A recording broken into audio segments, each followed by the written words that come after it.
Hey everyone, welcome back to another episode of the 6-5 podcast. It's episode 175. Pat, we are out of practice. We skipped last week. I can't believe it.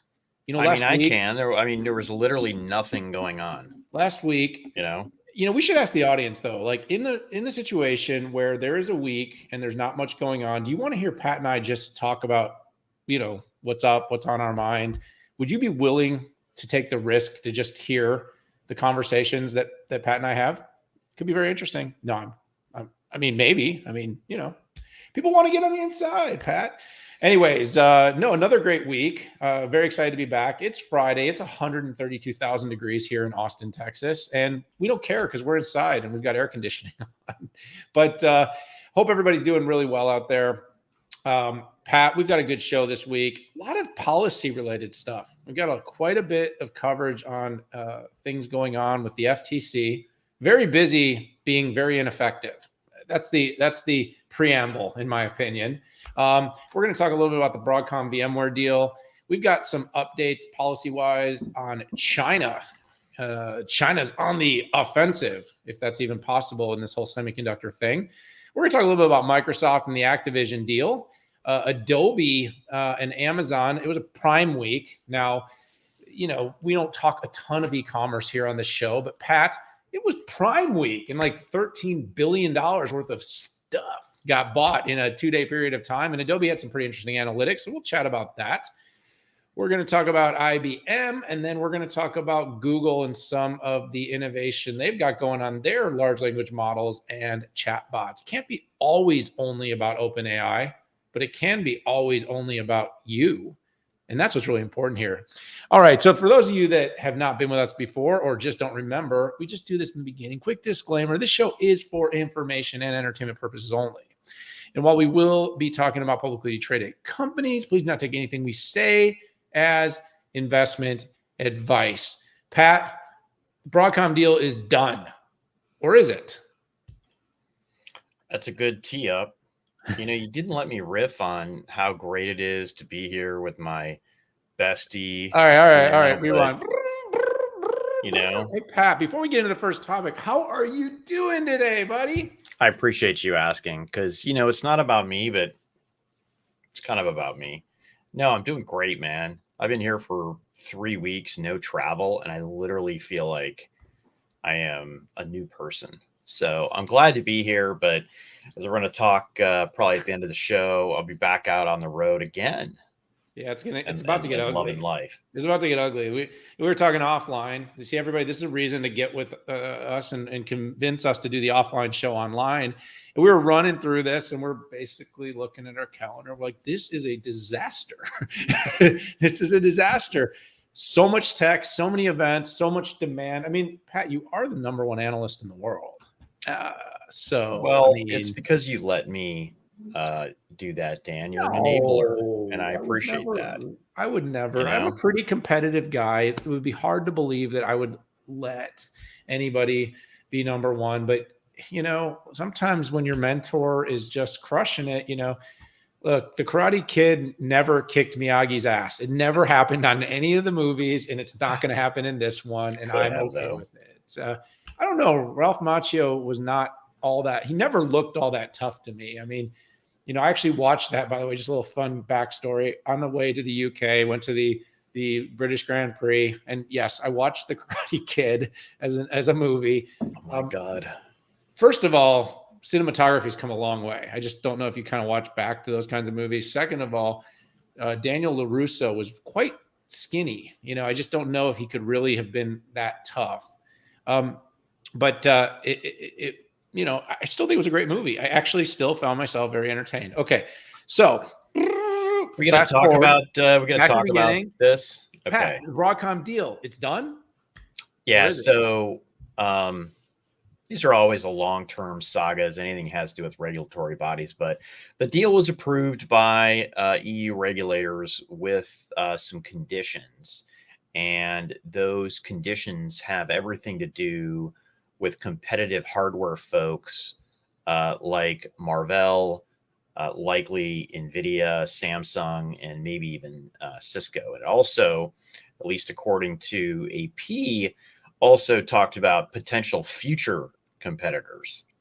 I just love how these regulatory antitrust bodies are looking to the future and not actually what happens, but it is where we are right now. And by the way, all of this was a little bit farcical, as all you have to do is first of all be a business person and understand business, and look at Broadcom's business model and the way they make money and what they're motivated by. I mean, it's all about money. I mean, it always has been. It always will. The amount of cash that this company brings in is staggering compared to any other semiconductor company and even most tech companies out there. Broadcom is buying VMware for its multi-cloud capabilities, which, to be honest, VMware hasn't been able to monetize that well. If you look at their revenue profile, Hawk, early on committed to not raising prices on specifically on virtualization. And, what people don't even understand as well, it's not that hard as you think to shift and move off of a certain virtualization vendor, let's say going from VMware to KVM or Microsoft. It's not that hard. There are companies that this is all that they do. And at least in terms of virtualization, VMware makes most of their money that supports old hardware, not supporting new hardware or cutting off older competitive hardware. And the last comment that I'll make about the monetization is, you make let's say $500 on a NIC card and $14,000 on VMware licensing. Why on earth would you prioritize hardware over software licenses? So I think this deal is going to go through, and I think it's just up. And I said this, I think, in the first video we did on this. VMware is going to have to, Broadcom's going to have to make some concessions, and it looks like they did with EU, and they'll make those concessions likely globally with the same cast of characters like Marvell, Samsung, Intel, and NVIDIA. And this deal is going through. So, yeah, let's move on. No, I'm kidding. I've said this for a while. I think a victory lap queue is in order for you and I. There was some naysayers in the public domain that desperately didn't want this deal to go through. They were wrong. They were all wrong. These are the same people that don't think Apple should probably be investigated for any of their app store and competitive strategic moves that basically, make you pay a toll to play in the marketplace. Anyway, I digress. There just wasn't enough here. Now, the EU, the UK, the FTC, they all need to get their pound of flesh. And their pound of flesh is sometimes going to be in dollars, and in this case, sometimes going to come in concessions. There are certain concerns. The Marvell concern is probably the most substantial, somewhat unrelated, but related, to make sure that there's competitive material provided for networking requirements. Pat, candidly, I find it somewhat shocking it's taking this long, but it is a large deal. You're talking about more than $60 billion. You're talking about a significant disruption, in a supply, in a channel, in the way customers consume this product. I'm gonna make another prediction. I know this probably won't make all the VMware fans happy. The company will be substantially more successful under Broadcom than it has been. And I'm not talking about success from a product adoption standpoint. I'm talking about the company's ability to make money. Hock Tan, and if you haven't watched our 6.5 interview with Hock, he's prolific in this particular area, and he's incredibly competent to look at a company. There's some interesting data points about like the number of employees at Broadcom versus the number of employees at VMware, and then the amount of revenue and then the amount of profit. I think you're going to see another version of this kind of wildly slimmed down organization. And I think VMware plus Broadcom, I could see a yield of 30% reduction in headcount. And that's I'm not saying that through a positive lens. I'm saying that through the lens of Hawk is going to find a way to move away from these kind of smaller EBITDA production. And he's going to be able to drive high dollar per share value in terms of EBITDA on the product. He's going to maximize the success of the strong products. He'll probably put out or put to rest in sunset some of the innovations that either hadn't taken off or didn't have longer term potential. But to your point, without getting down the whole path of why this is a good deal, this went through because it should. This went through because it wasn't anti-competitive in a substantial way. It got held up because of the size. Moving on, this deal, we're going to talk about it one more time probably when it actually gets done. Yeah. But the fact that we've had to talk about it this much. Well, here's what's so weird too, Dan, is that, they're a hardware company with a little bit of software buying more software, right? It's not like gigantic software company buying a competitive software company or a giant hardware company buying a competitive hardware company. I mean, this is so far out of the lens. It just absolutely makes no sense to me. It's just weird. And again, kind of gets into this just overall oddity of the regulators. Either they're looking at the wrong things and the wrong companies. They're looking in a crystal ball in the future, as opposed to wanton disregard for antitrust damages that already happened. And let's penalize those companies or maybe break them up into pieces or regulate them higher. I hate regulation, but when you have companies breaking the law like Apple, I mean, things really need to happen. And then the basic lack of understanding of business 101.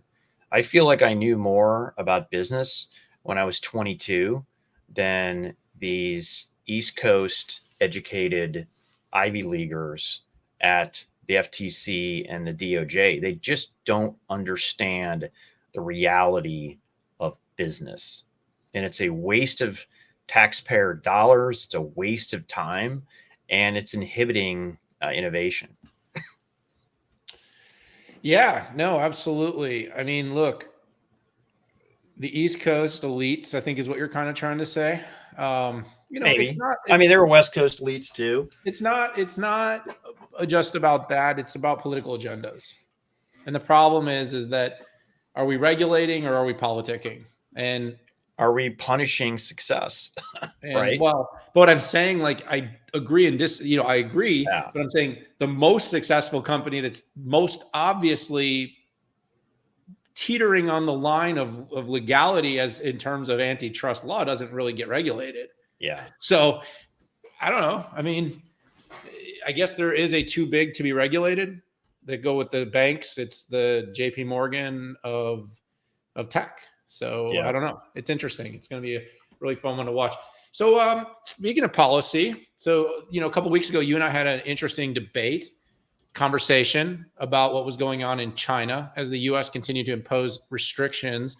And now, some of those restrictions included, the controls of machinery that, including, and most importantly, ASML out of the Netherlands, and not allowing China to get the machinery required to basically move forward on 5.3, 20 angstrom, 18A, et cetera. These next generation nodes has put China in a really precarious position, especially with the onset of AI as the most important trend for the next decade, if not more.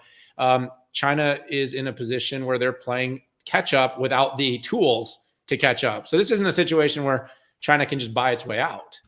You did see the last week, Ant Group, the big, long, saga in the courtroom, settled around at $1 billion fine, which, given what was going on in China, it's an interesting turn of events where China seems to be rotating back to enabling its largest tech companies to be successful, kind of winding down some of the regulation to slow their growth, slow the development of, wealthy iconoclast leaders that aren't part of necessarily the Chinese Nationalist Party. We all know about the Jack Ma saga and what's gone on there. And it's related but unrelated, but China is feeling the pressure right now to be able to build out AI infrastructure and to compete in the AI space. We saw that China squeezed Micron. Why did they squeeze Micron? Well, frankly, my opinion on Micron was more that it was not the imperative product. If they wanted to really show some weight and push, they might squeeze NVIDIA. But why in the world would they do that? They desperately need NVIDIA. But what does China have? Resources. China has resources. And this is a really delicate tightrope that has to be walked right now because China has resources. The U.S. needs them. In this case, they're talking about gallium. They're talking about germanium. These are two specific resources that are produced almost exclusively in China. You're talking about the vast majority of gallium or of germanium, over 60%, over 80% of gallium. And these are important metals that can be that are part of the manufacturing of semiconductors. And, a lot of people don't realize, but, these chips don't just come out of thin air and they're not made out of, all synthetics. There's a number, just like lithium, that or the nickel that's going to be used in batteries. We talk about that sometimes. These are very important natural resources that are produced in limited quantities. Now, interestingly enough, this isn't something that's in limited production in China because that's the only place that has it. So this is where it becomes a very interesting debate is, already phones are ringing around the world, countries like South Korea, Russia, Japan, Ukraine. I know. Why is it Russia and Ukraine? You notice themes with wars, anybody? Anyway, a lot of this can be produced in Russia and Ukraine, also in Japan and South Korea. But as well, I believe Canada, Germany, Japan, Slovakia through recycling, and even in the US. Point is that nobody's manufacturing anymore because we've outsourced our entire supply chain to China, and we still haven't entirely fixed that yet.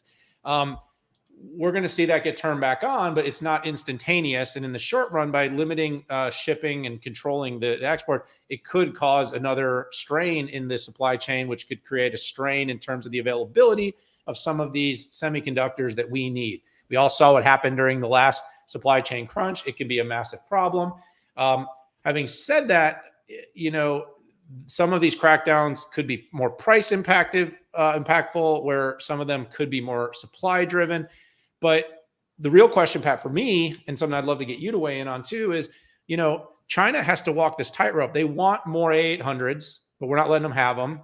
I'm sure they're getting them through whatever markets they can, which is illegal, but I just can't imagine they're not trying to obtain them in some way, shape, or form. But the U.S., by the way, is the largest consumer of Chinese produced goods. And so there's a lot of kind of tit for tat going on here. Is if China cracks down too hard on the U.S., it can become a bit of a problem for China and its own economic growth if we stop buying as much stuff from China. Having said that, we need everything from China because we've basically created this weird codependence and we don't get stuff from other parts of the world, and other parts of the world largely aren't manufacturing. So it feels like both sides have a hand on the rope, and you can kind of push and you can pull, but the global and interdependence between these two things are so tightly wound that if either over rotates, Pat, like if we actually went to war, like a real, on the ground war with China, where would everybody get our stuff? Like, where would our stuff come from? Like, what would we even do? I mean, we've literally created this incredible dependence. It's a codependence, though. You and I joke about the show. If one of us quits, it's over. Mutually assured destruction. Like, we can't actually go to war. So this is a really interesting and tedious thing. It's like China's pulling these little threads and US is making these big microaggressions. And in the end, there's no way we can actually function without one another. So Pat, very interesting story to continue watching and develop. I think it was a really good breakdown. So China, when I started working in 1990, their technological capability was to have through-hole PCBs, meaning taking a transistor or resistor that has a metal wire on the end and soldering it into a breadboard. Okay, those were their capabilities.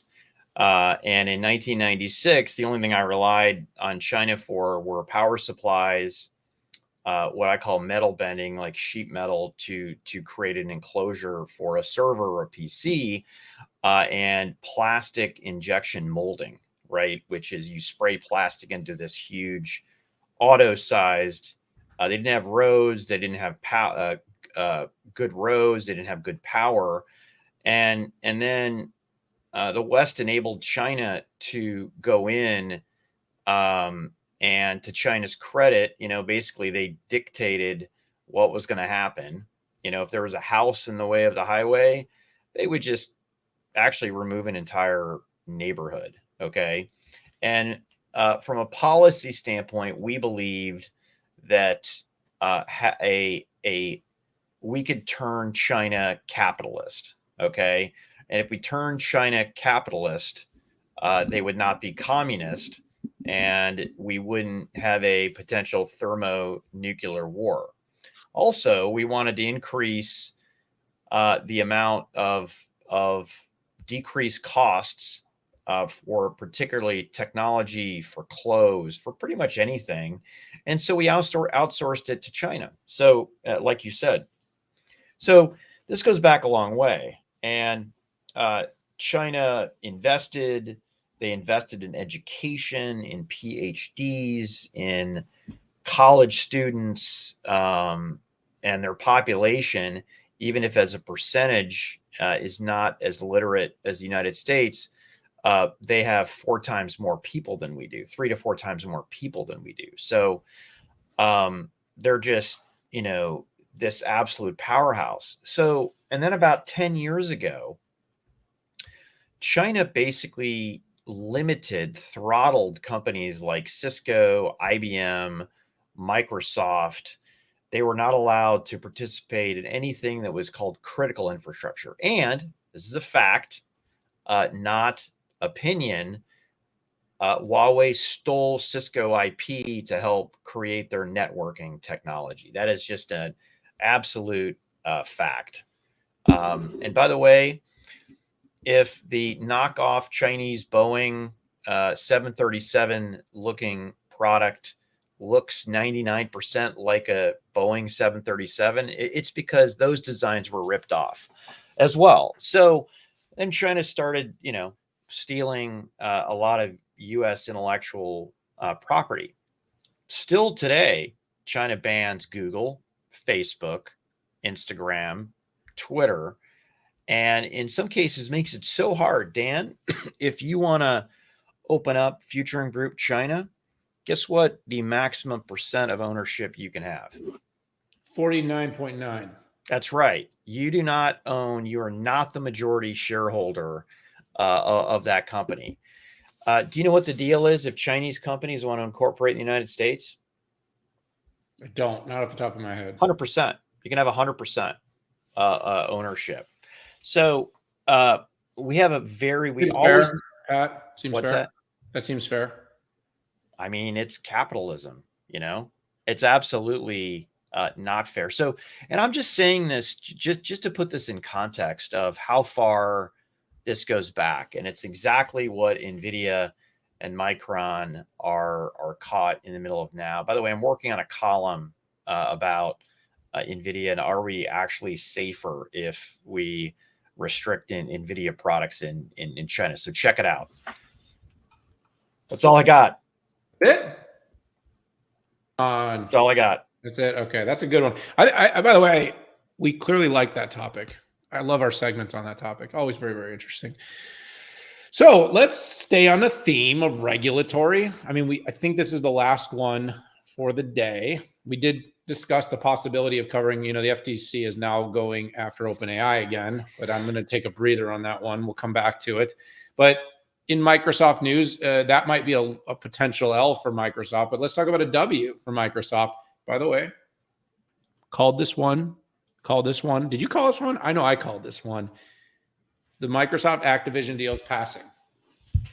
No, I think that was a good call. I didn't lean into it as hard as you did just because it wasn't as straightforward as a hardware company buying a software company. But no, let's dive in here. So Microsoft is trying to buy Activision. Activision is one of the largest makers of amazing software. World of Warcraft, some of my son Patrick's, his favorite games are done by this company. Attracted big time scrutiny, of course, by Lena Khan's FTC. And they sued for an injunction to stall the go-ahead of this to happen. The FTC said, don't do it. Microsoft said, no, we're moving forward. FTC sued. Well, the FTC lost in U.S. District Court in San Francisco on July 10th, I think a mere 4 days ago. The FTC, you thought this was over, right? We thought this was a done deal because, hey, it's approved in EU, Ukraine, Saudi Arabia, Brazil, Serbia, Chile, Japan, South Africa, South Korea, and China. It's all been approved. By the way, I didn't know that Serbia or Ukraine had its own approval. I guess they would. They're sovereign countries and not part of the EU. I don't know. I guess not. So FTC appealed. So this is the only dangling Chad to move forward. And listen, Microsoft is making concessions to what is just by fact, not editorial, a dominant Sony in console gaming. So is there really anything left here? I don't think so. This deal's going through. Yeah, I mean, this one probably doesn't require as much time as the China one by any means, but it was really interesting. My bet, if sometimes these things are really scientific and sometimes it's more gut. There was definitely reasons, definitely concerns. You saw some of those leaked emails that talked about the guy that basically said, this is how we can kill Sony. Yeah. I mean, there's literally emails that talked about like, this is what we can do to and obviously things like that are going to have to be addressed. But there's also, in handset mobile, in the era of mobile gaming, console isn't everything anymore. There's so many ISVs and gaming developers and gaming options and gaming platforms. And it's like, yes, there are some significant, platforms where gaming is consumed on the phones, on the consoles, on computers, PCs, desktops. But having said that, there's also a lot of optionality as to what games and where you get your games and what platforms you want to play. And, I just thought there was, Pat, just frankly, just too many options that was going to make it very hard to determine that there was really a massive risk of over rotating to anti-competitive. I mean, and plus NVIDIA has one. I mean, NVIDIA has a gaming platform now, Pat. So, I mean, they're the world's largest company now, aren't they? $1.1 trillion. I wonder when regulators start looking at NVIDIA. Oh, geez. I don't know. I mean, they only have like 99% of the training market. It's like 95, right? Yeah. Yeah. Anyway, sidebar. Let's talk about that later. Anyway, but long story short, I mean, there's just options. There's just a lot of options. So while I'd love to say that, my decisioning was incredibly science-based and I talked to, Lena Khan and had a chance to go around the world, I just felt that there was enough optionality. And heck, if Japan pushed it through, it felt like they were the one that had the most to lose in the deal. Yeah, like isn't that odd? That's a great observation. I didn't even think about that. Yeah. Yes. So, with all that in mind, I think they knew there just wasn't enough to push and to fight. So anyways, that's kind of it. I mean, good for Microsoft. There is an appeal.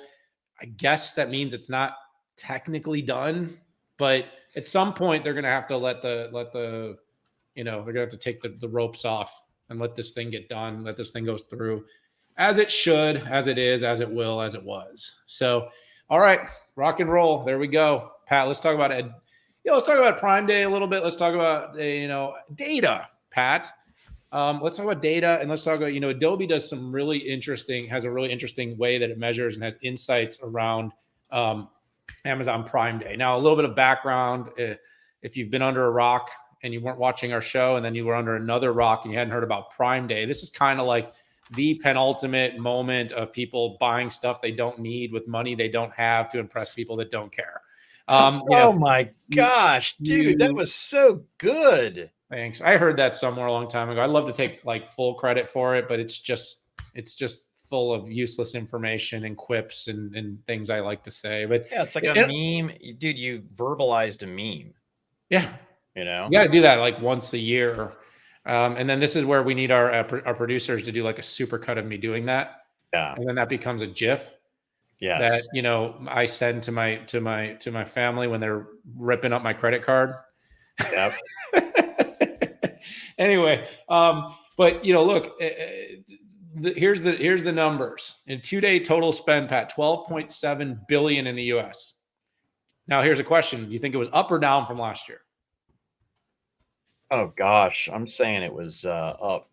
It was. Now, given the year of austerity that we're having and all the cutbacks, it's amazing that we're like running towards record S&P, and we're in the process right now of seeing another stock bubble. The Magnificent Seven, home sales, even with high interest rates, are through the roof.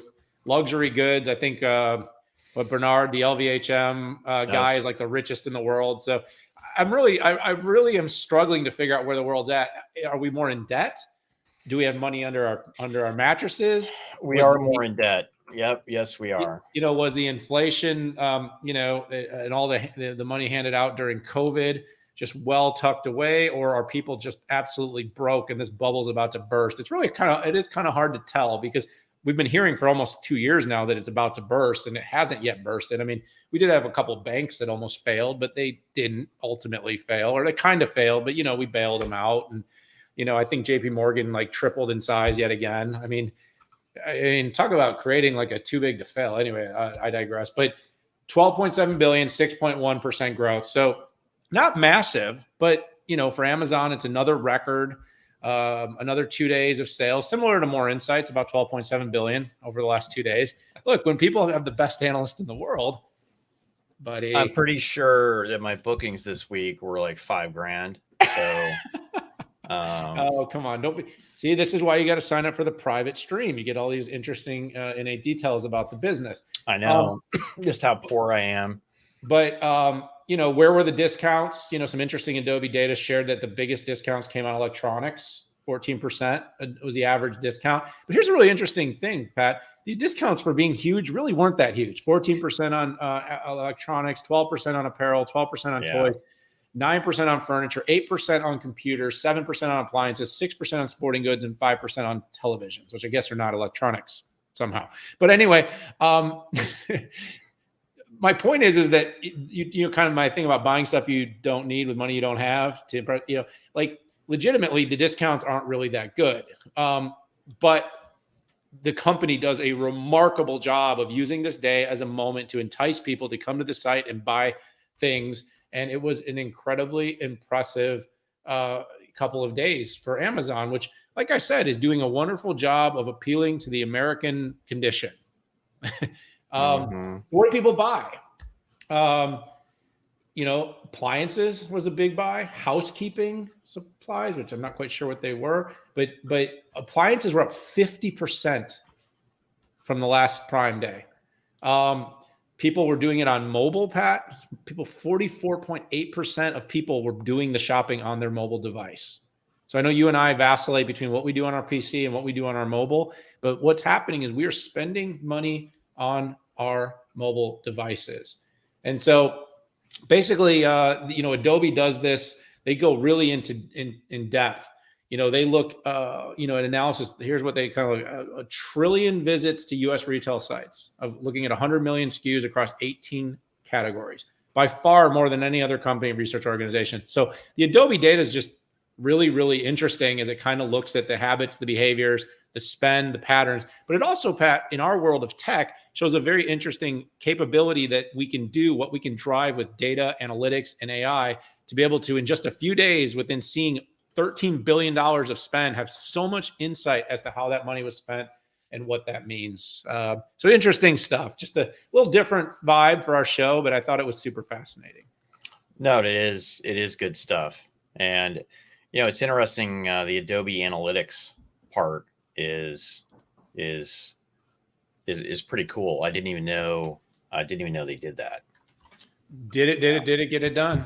Yeah. You got anything you want to add there, or are you going to let me just kind of have that one as a free for all? No, you just do that as a free for all. All right, buddy. Well, thanks for letting me have that.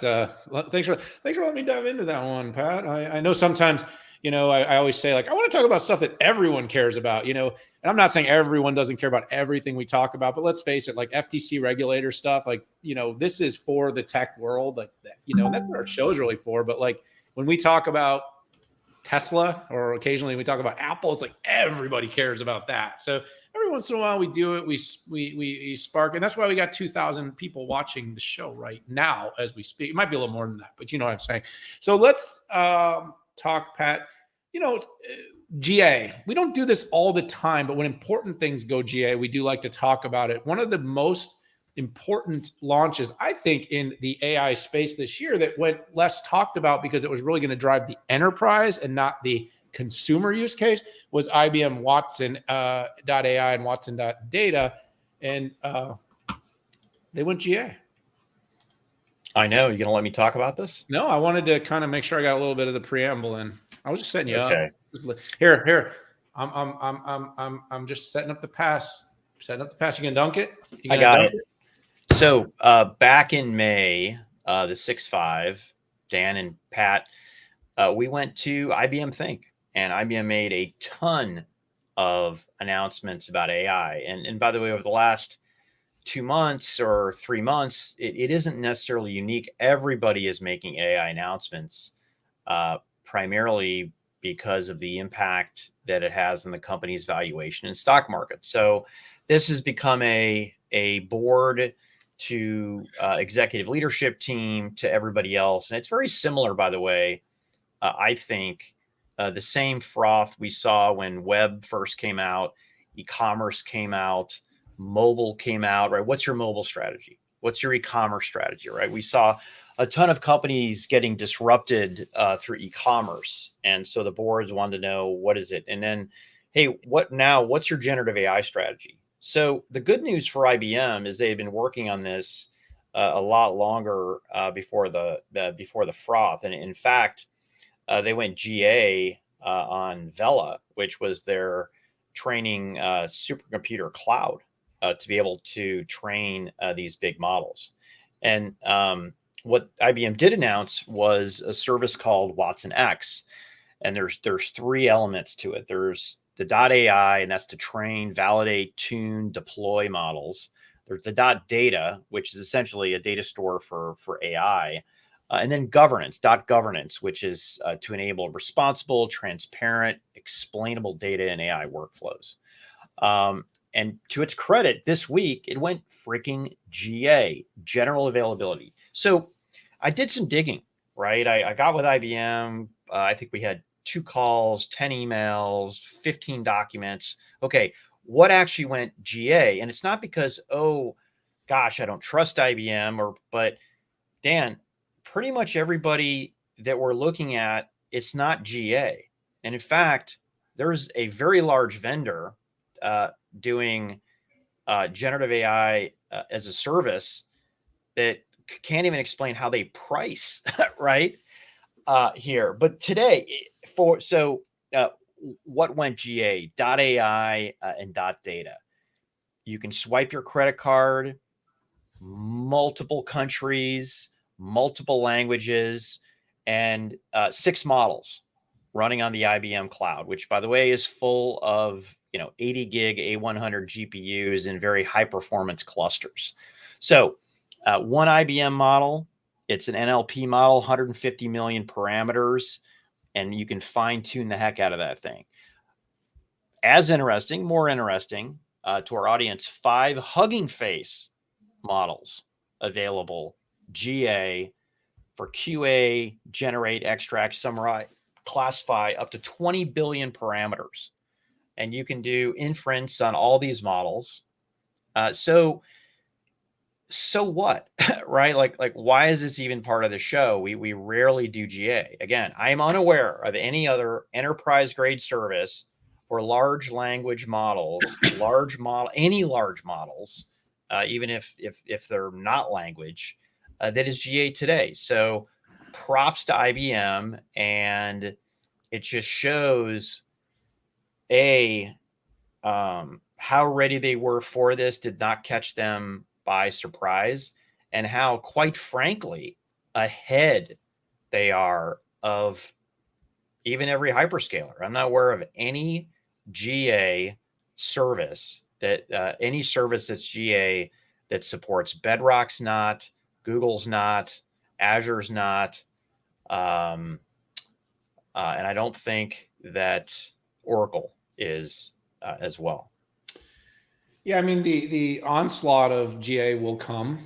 I think in an era where there's a lot of nervousness about data and where data resides, the enterprise graph, how that data gets intertwined with the large language models, how that data then gets used. Trust is a really important currency in this particular arms race to compete. I think we've seen, and Pat, I remember seeing your tweet or LinkedIn post about your sort of declining utilization of generative tools already. And, I don't think you're alone. I think data is pointing to the fact that people have a little early fatigue. They're almost as bored, maybe, as they are with Meta Threads after a week. Thought that one would get you. Okay. Anyway, but it's not so much that they're bored. It's just that the use cases of trying, in a lot of ways, the LLM, the new chat bots are basically the next wave of search, right? It's a new way to organize and distribute. What's old is new again. Remember Cliff Notes? Hello. Welcome to very much so. Welcome to what, so this is kind of an instance of what's old is new again. Google originally did its thing to organize all the world's information. And now we're organizing it and giving Cliff Notes to people because people are, you could argue people want to be more efficient, or we're just so lazy that we don't actually have to click the links to figure out what information is good. I think it's hopefully about being more productive. But for companies, and they're the ultimate kind of consumers of technology, it's about the technology being able to make them more efficient, productive, offering better user experiences, CXs, innovations. And you can't do that without your data as part of the graph. You can't do it without the enterprise's data. So just having that open internet data is not really a competitive advantage. In fact, it's already proven to be a commodity.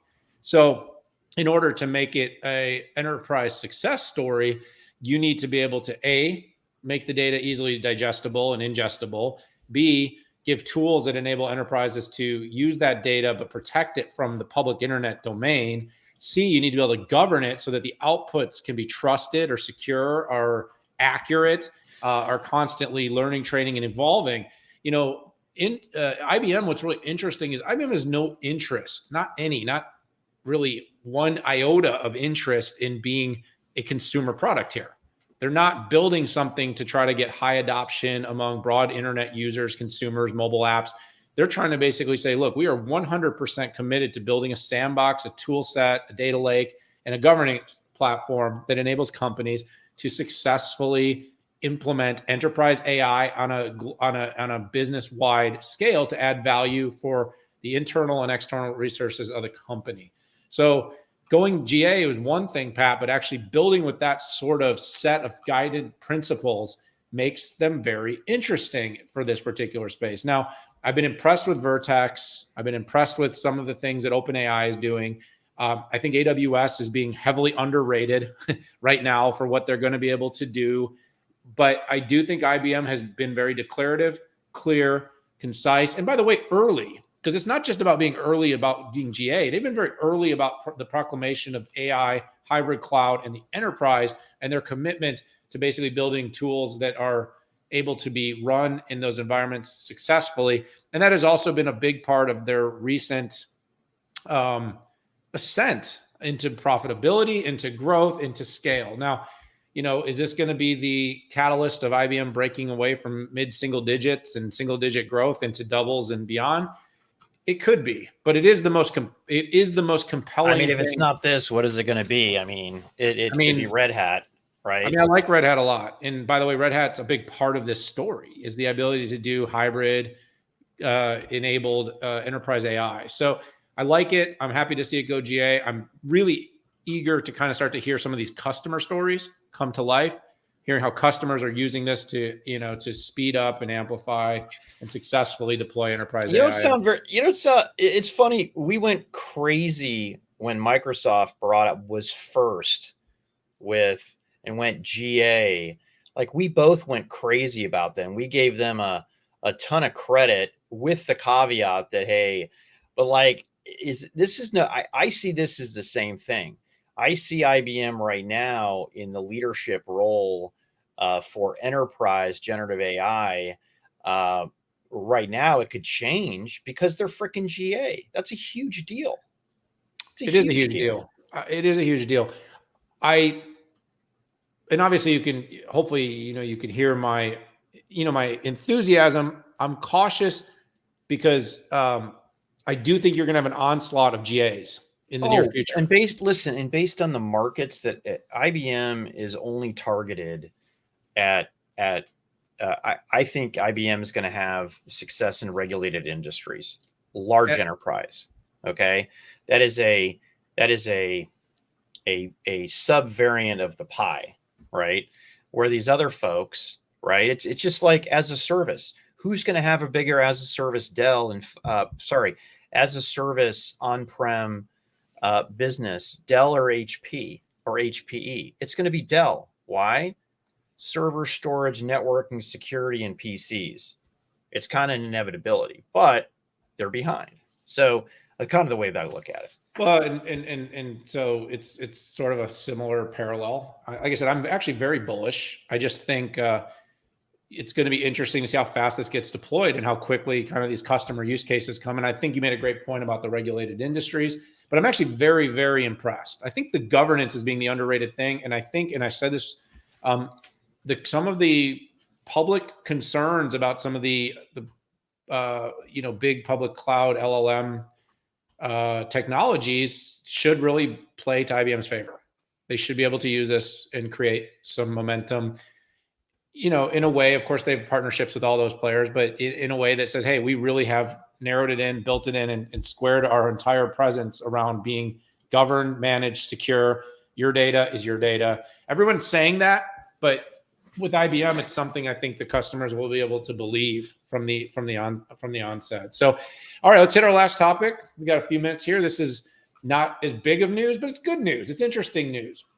Pat, you see, we talked about a lot of LLMs. Well, Google and Bard, which is kind of the less talked about still for whatever reason, Pat. We could probably have a debate. Was it because ChatGPT was first? Is it because it's the best? I play with both of them. I've been very public about it. I've got I think both have some strengths and some weaknesses. But Bard and Google, and with Google's DeepMind and Brain and all the technology, it was really never meant to fall behind. It just kind of got the launch wrong. I still believe that to this day. But one of the things that they're doing is, they're rapidly expanding. They're making it available to a wider audience, and they brought it to the EU. Obviously the privacy concerns slowed that down a little bit. And now they've gone multilingual. And I thought that was really interesting. It was bound to happen. And, as we know, as I don't know if all Americans are aware, but English is not the only language in the world. It is important that other languages are spoken. And Bard is now come out, I believe it's 40, Pat. And the plan is, to continue to grow.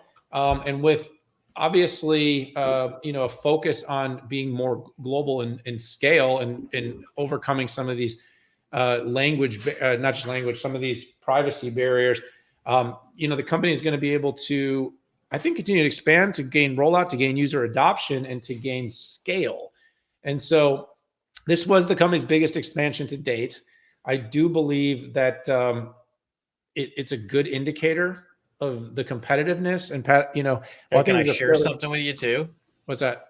Hey, let's get our producers to can I ask our producers to put us some content to show you something? Yeah. Go ahead. Is that okay? Yeah. You good? Yeah. Let's do it. Oh, interesting.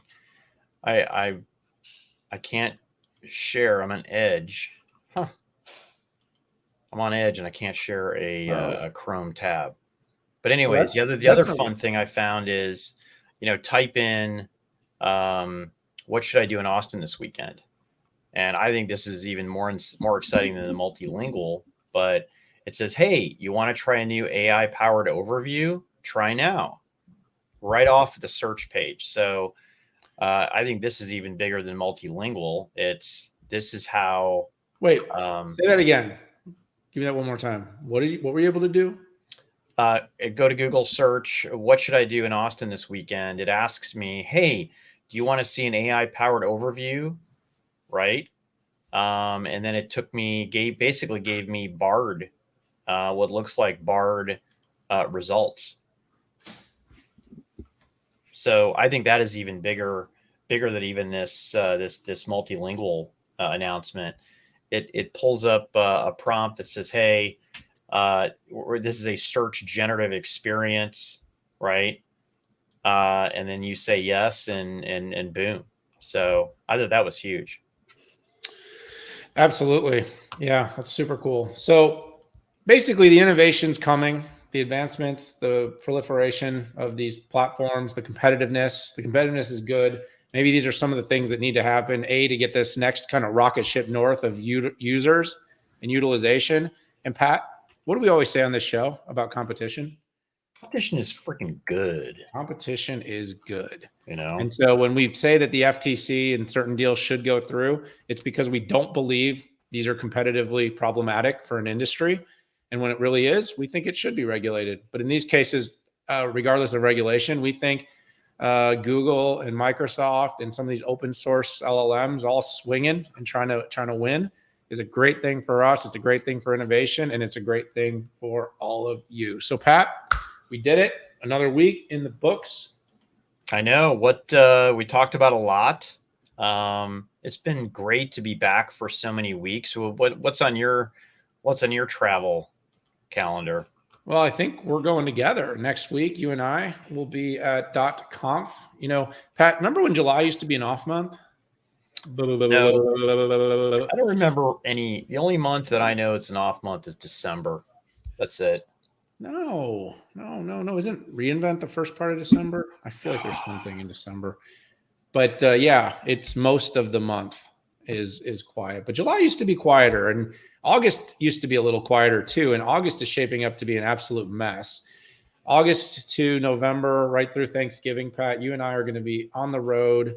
You're going to be a crabby man because Pat and too much travel is a no good time for Mr. Moorhead. But we're gonna plow it out. The 6.5 is going to be all over. We're going to be covering a lot of ground, and then of course you and I flipping our caps, running our research companies. We'll also be on the road. We'll be on the tube. We'll be on the pod, and we appreciate all of you joining us this week. Yeah, I appreciate you guys too. You're about to take us out. I want to talk about my travel, dude. It's not all about you. I just talked about us. The whole thing was about what we're doing. Yeah. All right. Anyways, selfish, man. It's not all about Pat, everybody, but I'm going to be in Korea at the Samsung event. I hope to see you. I'll be sitting hopefully somewhere near the front to get some good pictures. But I've been to Korea multiple times, but I've never been there for a Samsung event. So I'm really looking forward to it. Wish we could have taken the 6.5 there, but maybe next time. There you go. So hit that subscribe button. Join us for all of our shows. The lower energy at the end was made up by the high energy throughout the rest of this show. We appreciate y'all tuning in. Stick with us. We'll see you next week. Bye-bye now.